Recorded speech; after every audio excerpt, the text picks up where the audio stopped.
un rappel des différents textes. Donc 2010, alors les débats, on a vu, avaient démarré bien plus tôt, mais 2010, la directive européenne de 2010, c'est un élément fondateur. C'est la directive qui fixe les domaines prioritaires dans les systèmes de transport intelligents.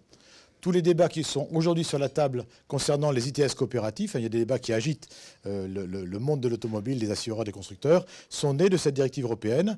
Parmi les actions prioritaires, l'action C était le déploiement d'un appel d'urgence dans tous les véhicules. Néanmoins, cette directive à l'époque n'avait pas de caractère obligatoire. Deuxième volet de l'arsenal nécessaire à la mise en place de l'e-call, l'arsenal normatif.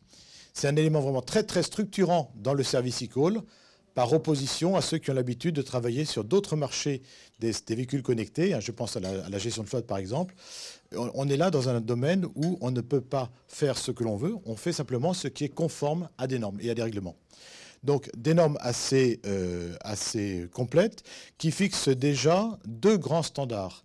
Celui de l'e-call dit privé ou Third Party Supported e-call, donc l'e-call TPS pour faire simple, et l'e-call public, à l'époque on dit plutôt le pan-européen e-call, on l'appellera ensuite e-call 112 ou e-call in-band par rapport à la technologie qu'il supporte.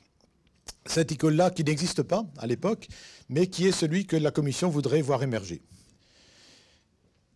À partir du moment où on a les normes qui vont nous dire comment on va le faire, le débat réglementaire s'est institué.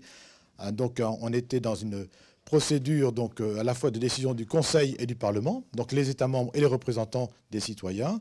Deux actes très importants. 2014, la décision qui va fixer l'introduction de l'e-call obligatoire. Donc ça y est, en juin 2014, on sait que l'on va avoir un déploiement obligatoire de l'e-call.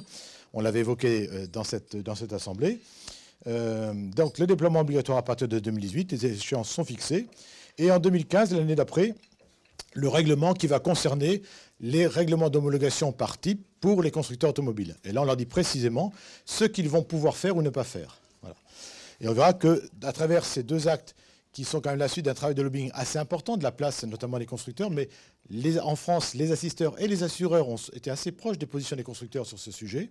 On aboutit à des situations qui sont assez intéressantes, qui laissent une place pour la création de nouveaux services. Enfin, sur cette dernière année, 2016, c'est la mise à niveau des standards, la mise à niveau des standards CEN, c'est quasiment achevé.